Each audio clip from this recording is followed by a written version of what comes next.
almost like a real iPhone, you know? The actual iPhone is all made of aluminium and some glass and so on, so, you know, it's a, a very, very nice feeling in the hand. This one, very much far from it.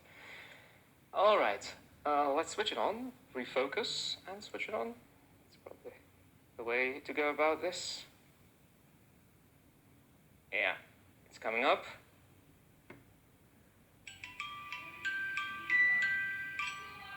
Welcome. Thank you very much. Yeah.